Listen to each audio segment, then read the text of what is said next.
Throughout the 70-year history of Formula 1, there has been a wide variety of great and iconic circuits.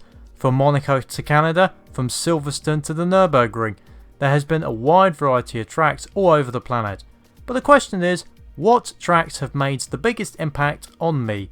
So, in this top 10 list, today I'm going to be listing what are my top 10 favourite F1 circuits. Now, before the list begins, I need to make two quick disclaimers. Firstly, I have actually made one rule about this video, and that is a circuit has to have hosted a race at least 3 times in its history. So that means the recent Mugello circuit from earlier this year is not eligible, even though that was one heck of a crazy race. Secondly, this is being recorded before the last 3 Grand Prix of the 2020 season, which feature the 2 Bahrain tracks and Abu Dhabi. So yeah, this list is taking place before the last 3 races of the 2020 year, which in itself has been quite crazy. And finally, a little bit of a different take. Each of the entries will actually be introduced via a audio piece from the F1 2019 video game, via commentary from David Croft.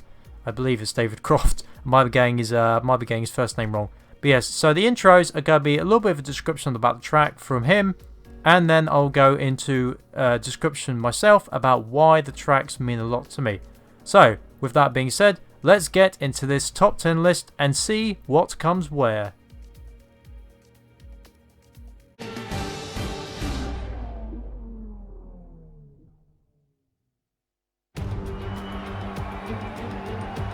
It's race day and our drivers are all out on the grid performing their final checks before we get underway here at the Bahrain International Circuit.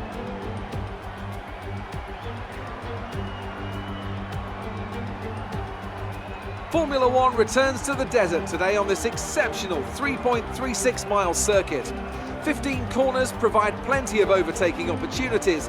It could be a strategic race, this one, with Sakir notorious for eating up the rear tyres. Watch out for drivers managing their rubber at some point during the Grand Prix.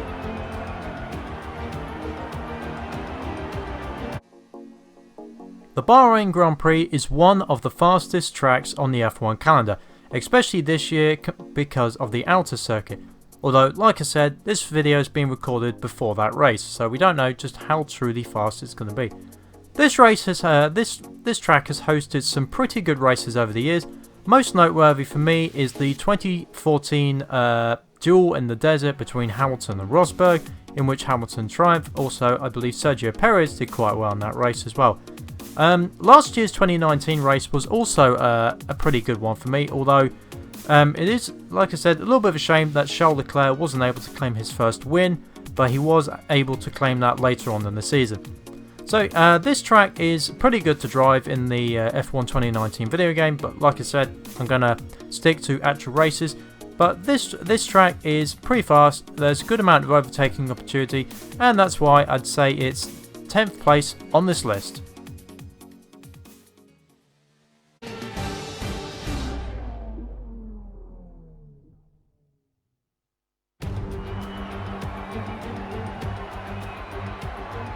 The roar of the crowd can only really mean one thing.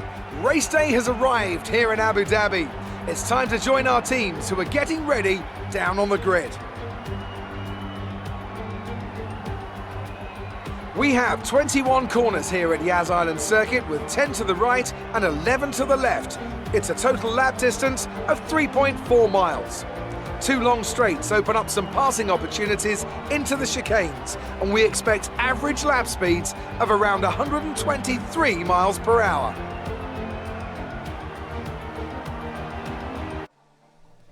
One of the newer additions on this list is the Abu Dhabi circuit.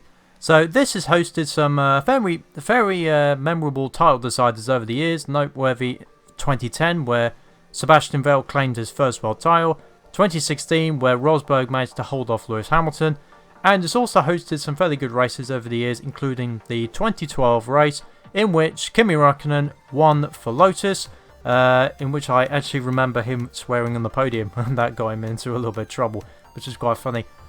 The Abu Dhabi Grand Prix is also quite special for me because it was actually the first Grand Prix I ever saw on TV. the 2010 race where Vettel won the world title was actually the first Grand Prix I ever watched live. So for me, it will always hold a fairly important place in my F1 calendar. It's also one of the fastest circuits of the year. There's a good amount of overtaking opportunities as well, and it's most of the time a fairly entertaining race to watch.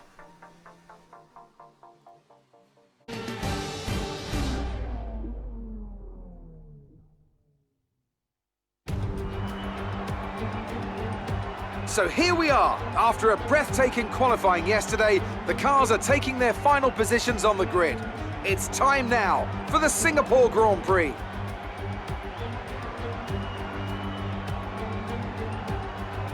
The Marina Bay Street Circuit then has 23 corners, 13 to the left and 10 to the right, taking us a total of 3.1 miles around the landmarks of downtown Singapore.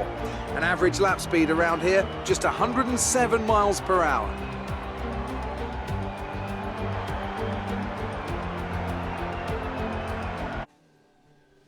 If you would have asked me 8 or 9 years ago what was my favourite track in Formula 1, I would have said the Singapore Grand Prix. Why? Because A, it's a street circuit with a decent amount of speed and overtaking. B, it's a night circuit which for quite a while was, well actually, historically this was F1's first ever night race back in 2008, which was won by Fernando Alonso in Renault.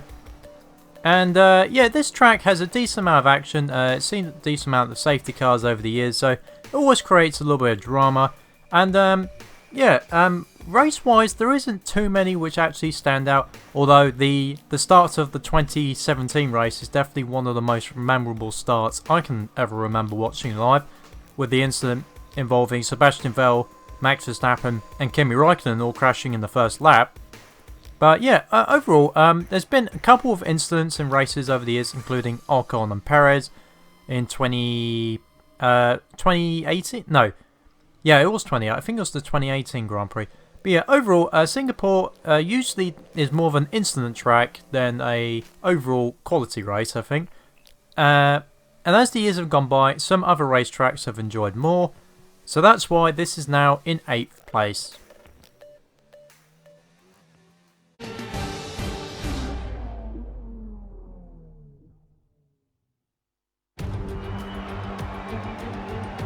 Welcome one and all, and we're in for a real treat at this classic circuit here today. The crowd are ready to go, the cars are ready to go, and we're just about set for lights out. Welcome to the Italian Grand Prix. With top speeds up to 215 miles per hour and an average lap speed of around 155 miles per hour, Monza's reputation as one of the fastest circuits in the sport is well earned. We have 11 corners on this 3.6 mile track, with the best overtaking chance coming into the heavy braking zone of the Turn 1 chicane.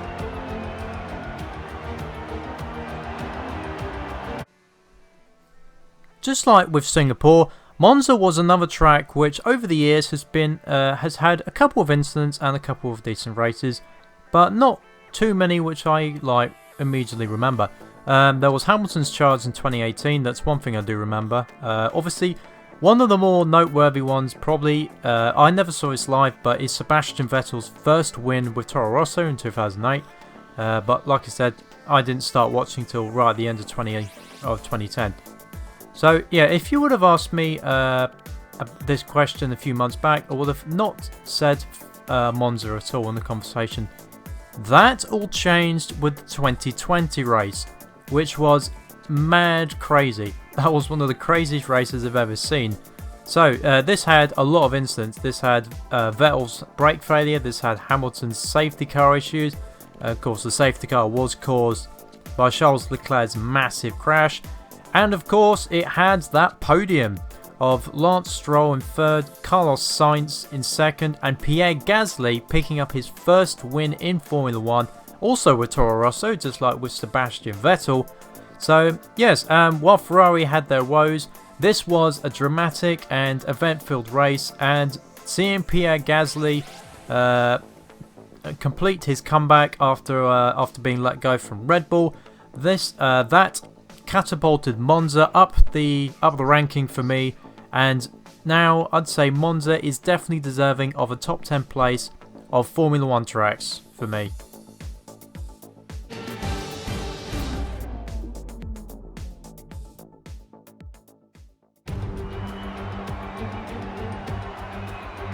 After yesterday's incredible qualifying, there's no doubt we're in for an intense race here in Montreal. And I think we're just about ready to begin.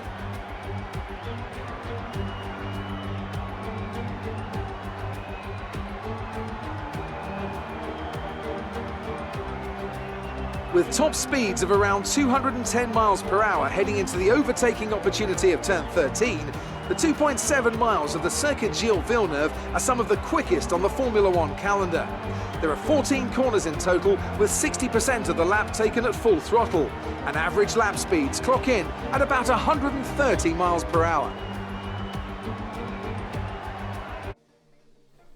The Canadian Grand Prix for me is actually quite a unique case on this list, because even though it's a very fast track, there hasn't been that many races which I've actually found that entertaining over the years. Last year's race in particular was, well, it was dominated pretty much by the controversy of Sebastian Vettel and Lewis Hamilton. You could probably argue that Sebastian Vettel probably should have ended up winning that race. And yeah, I'm probably sure at the time well, you could tell by his reaction that he definitely felt injustice for that. But yeah, overall, I'd say there isn't too many races which actually stand out for me. However, there is one big reason why this track is so high on this list, and that is simply because it hosted my favourite race of all time at this track, Canada 2011. This track on that day was absolutely soaking wet. They ended up red flagging the race. And yes, it was a chaotic event. Button ended up taking out Hamilton on the start-finish straight. Schumacher was at one point in the podium positions, and like I said, they red flagged the race. And I remember quite well, like, the program ended. I ended up watching Top Gear at the time, and yeah, when that ended, I think it was about 10 o'clock UK time. It just cut back to the Canadian Grand Prix restarting. And eventually, after five journeys for the pit lane, Jenson Button managed to win the race on the last lap.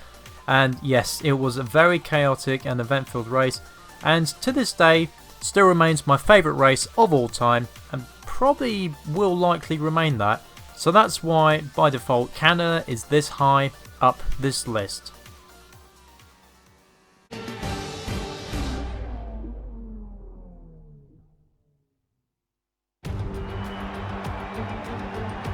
Welcome to the Rhine Valley and the Hockenheim Ring, where we await the start of the highly anticipated German Grand Prix. So let's join the action down on the grid. It's 2.8 miles around the Hockenheim Ring then, with an average lap speed in excess of 130 miles per hour. The long curved back straight leads into a tight hairpin for the best overtaking opportunity on the circuit. But there are plenty of other options available around the 17 corners here today.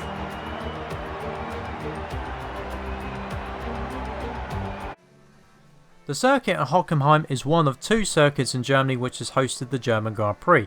The other one, of course, being the famous Nürburgring circuit, where Michael Schumacher won his German home Grand Prix in 1995, where there was that chaotic incident with like 6 cars going off at turn 1 in the pouring rain in 2007.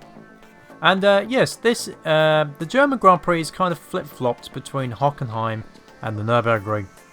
So why is Hockenheim on this list? Quite simply, it's because the last two races have been pretty fantastic, if you ask me. 2018, you had Hamilton stalling for the field. You had, at the time, Sebastian Vettel crashing out of the race. Then you had a lot of instances, which resulted in a very incident-filled race. Of course, it rained, which is also the case for the 2019 race, which you could argue was even better. It had Charles Leclerc, Hamilton both hitting the wall, Bottas crashing out, so it was a horrible day for Mercedes. Sebastian Vettel managed to charge from 20th on the grid to 2nd place. Danny Kvyat actually managed to get a podium that day, and Max Verstappen ended up winning the race. It was a very chaotic event, very enjoyable, and yeah, because of the last 2 races at Hockenheim, that's why this is so far up the rankings of the list. When will Hockenheim return? I don't know, because like I said, the Nürburgring took place this year, but I would quite like to see eventually Hockenheim return to the F1 calendar once again.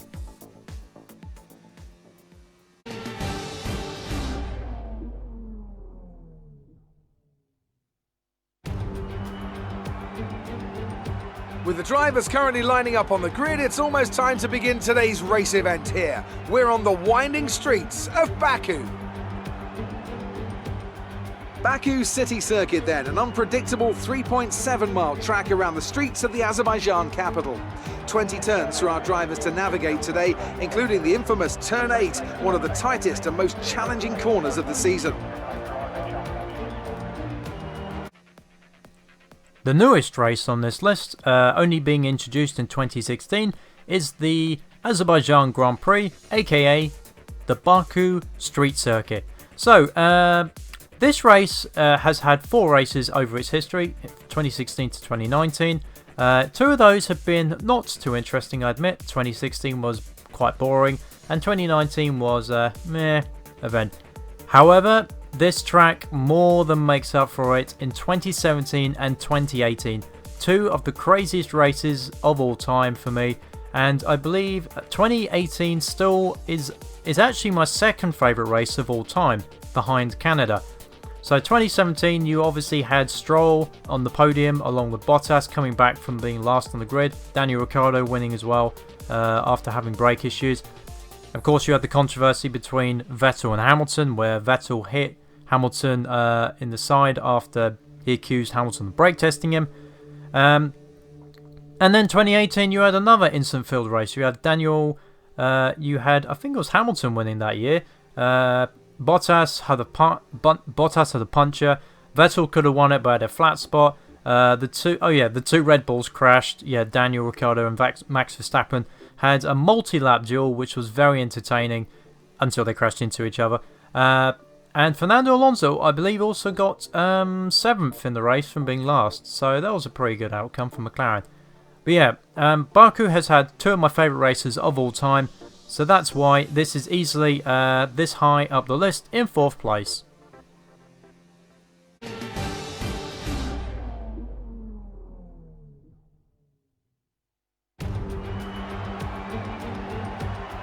Welcome to Spielberg for another exciting Formula One race. This circuit is renowned for its backdrop, surrounded by natural beauty. Well, it certainly is an idyllic destination for the Austrian Grand Prix. It's one of the shortest laps on the calendar today then, with 7 rights and just 3 lefts, making up the 10 corners of this high-speed circuit. Turn 2 is barely a corner at all. They'll be flat out through there, a left-hand kink into the uphill braking zone of Turn 3. Turns 1, 3 and 4 are all potential opportunities to overtake. The Red Bull Ring has certainly delivered quite a few entertaining races over the last decade, ranging from 2016 to the last lap battle between Hamilton and Rosberg, the 2019 race where Verstappen stalled on the line and ended up coming to battle through the field to win the race. But of course, this year was arguably one of its most chaotic and best. So, in this race you had Hamilton taking at Albon and getting a penalty. You had Mercedes gearbox issues, which was causing a little bit of drama. You had Lando Norris getting his first podium. You had quite a few incidents involving cars retiring, and it was quite an interesting race. Yes, so this circuit has definitely delivered quite a few good overtakes over the years, especially with the combination of turns 2, 3 and 4. It's also had quite a few incidents over the years, such as Vettel and Leclerc taking themselves out of the race, Mika Hakkinen being spun around by David Coulthard back in 2001, I believe. Might have been earlier than that. I can't remember exactly, but yeah, this track has certainly had a lot of incidents over the years, and it's always a race which I find very entertaining.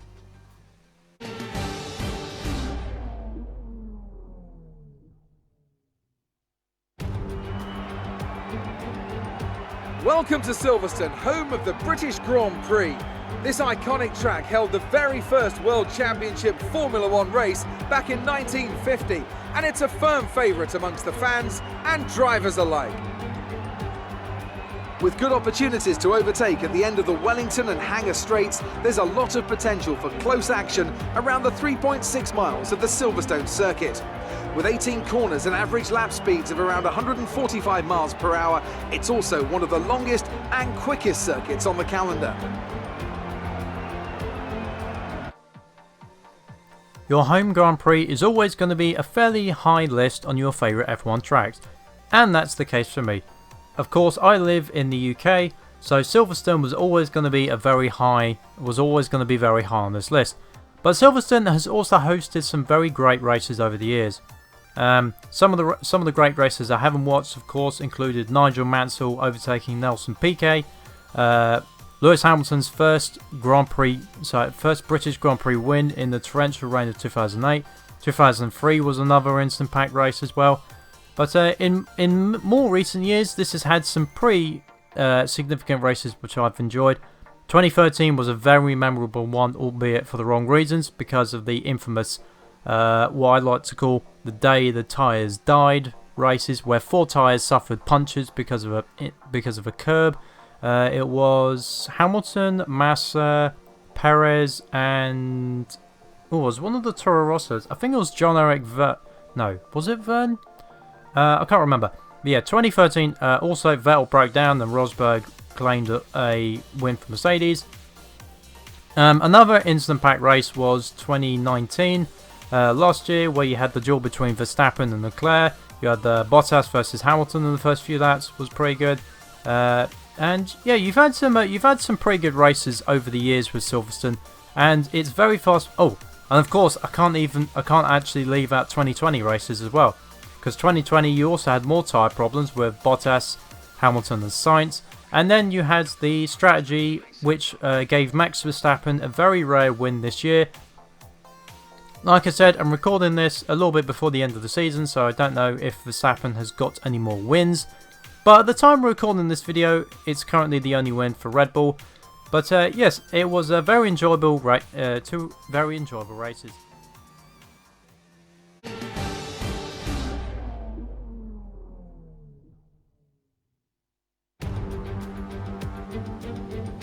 The day we've all been waiting for is finally here. It's race day. The Brazilian Grand Prix has hosted some of the most important races in F1, and I've got a feeling today will be no different.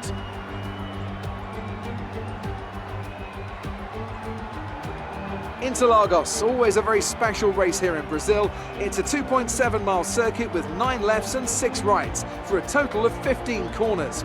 The fastest lap today should have an average speed of around 135 miles per hour, if of course the weather stays dry until the end of the Grand Prix.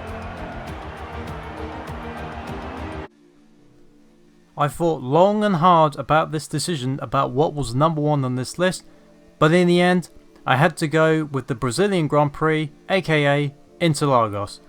So when I look back at this track over the years, it has had some of my all-time great races. It had the 2012 title decider between Vettel and Alonso.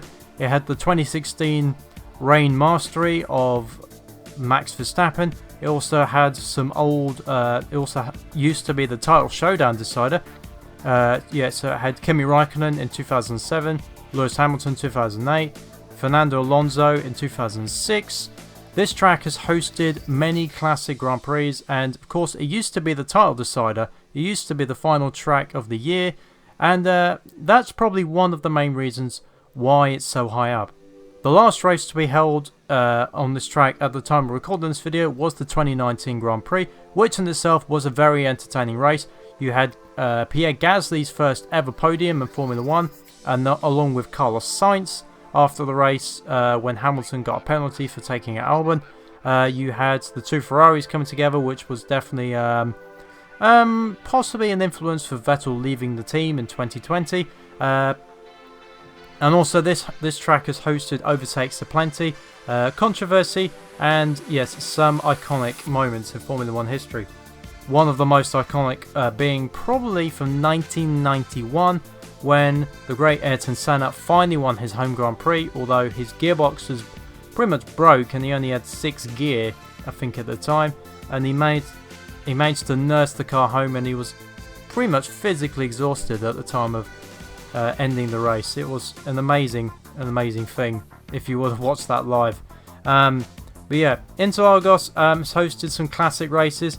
It didn't get to feature on the 2020 race calendar because of obvious circumstances, but I'm sure we'll see it back in 2021, and I look forward to the race that we will eventually get. And that concludes my top 10 list for Formula 1 tracks with Interlagos.